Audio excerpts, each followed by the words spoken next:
Jamal Lascelles, Carl Darlow, and you're watching Newcastle Fans TV.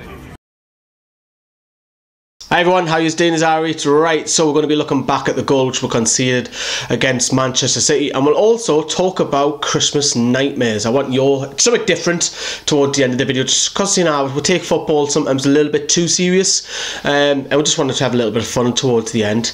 Right, so we're going to look back at two incidents from the game. We're going to have a look at, first of all, the Jacob Murphy challenge. Let's get on with that. So, you know, in commentary, when I got back in, looked back at it, it does look like a red card. I think we are very lucky to get away with this one, you know, so it's clearly Jacob Murphy. I don't think it's intentional, that's the only thing. I do think it's a late challenge, but for me, looking at that back now, we're very fortunate not to have Jacob Murphy sent off, so we got away with that one. So, you know, we've seen the given, have we? Now, the goals were conceded. I'm going to be picking on a little bit on DeAndre Yedlin and Chancellor Mbemba for this one.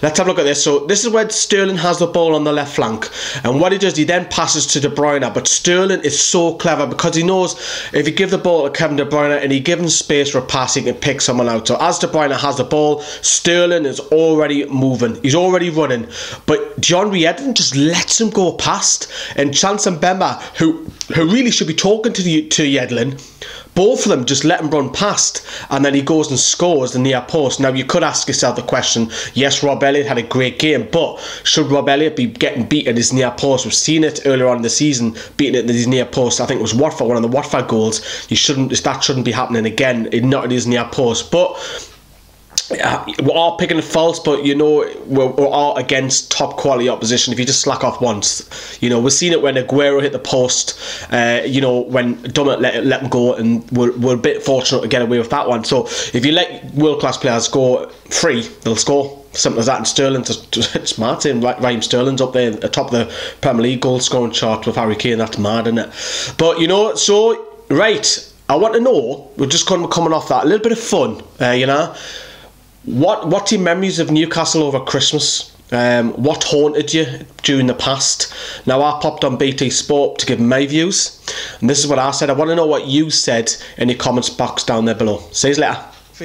We'll put 5 past Manchester United. We'll put 7 past Spurs. We're ahead with Christmas. We're going into New Year, sitting 4th in the table, and then Kevin Keegan drops the bombshell. Keegan walks out of the club. The city is in a standstill. Everybody's in shock reading in local newspapers. Everybody can't believe it. Why did you do it, Kevin? Had to leave the in-laws' house on the Isle of Wight to go and watch Southampton get thumped by Arsenal. We hadn't won for something like 8 games. And then, surprise, surprise, our right back, Cuco Martinez, screams in a goal of the season contender, and we go on to beat them 4-0. What a Boxing Day that was. I decided to take my boy up to Liverpool v Wolves. Wolves were 19th in the division, so I was thinking lots of goals and an easy win. Unfortunately, Liverpool lost 1-0 on the day. It was an awful game, the weather was terrible, and that signalled the end of the Roy Hodgson era. Around 7 years ago, I took my now wife on one of our first dates to Newcastle away. In horrific weather conditions, she managed to slip on her backside, and wasn't too impressed when we had to climb up the 3,000 steps to the away end at St James's. But we won 3-1. I thought we were onto something special, and it turned out to be true, because that summer we won the FA Cup. Every cloud has a silver lining.